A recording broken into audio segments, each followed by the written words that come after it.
Hi all, ഇന്ന് ഞാൻ ഉണ്ടാക്കാൻ പോകുന്നത് ഒരു ഉള്ളിച്ചമ്മന്തിയാണ്.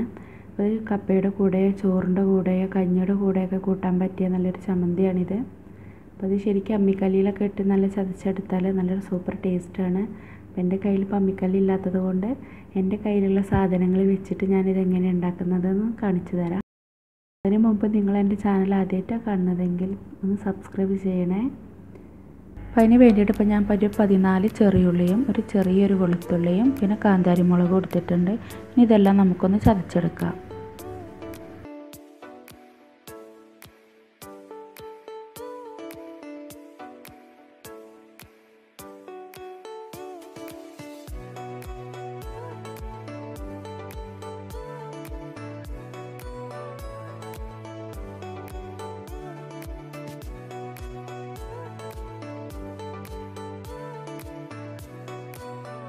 ഇനി നമുക്ക് വെളുത്തുള്ളിയും കൂടി ഒന്ന് ചതച്ചെടുക്കാം.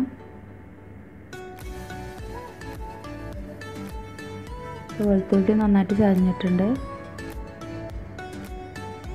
നമുക്കിതിലോട്ട് ആവശ്യത്തിന് ഉപ്പും കൂടി ചേർത്തെടുത്തിട്ട് ഒന്നും കൂടി ഒന്ന് ചതച്ചെടുക്കാം.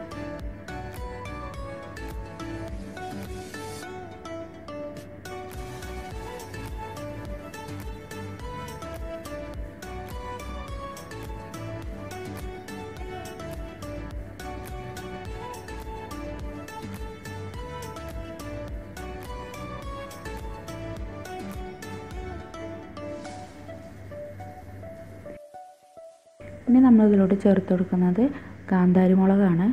അപ്പോൾ മുളകൊക്കെ നിങ്ങൾ എരിവിനനുസരിച്ച് നിങ്ങൾക്ക് ചേർത്ത് കൊടുക്കാം. ഇനി കാന്താരി മുളകില്ലെങ്കിൽ നമുക്ക് സാധാ നമ്മൾ ഉപയോഗിക്കുന്ന മുളകും ചേർത്ത് കൊടുക്കാം.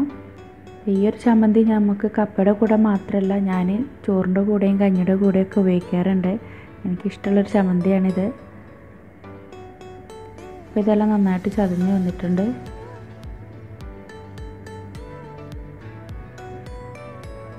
ഇനി നമ്മളിതിലോട്ട് ചേർത്തെടുക്കാൻ പോകുന്നത്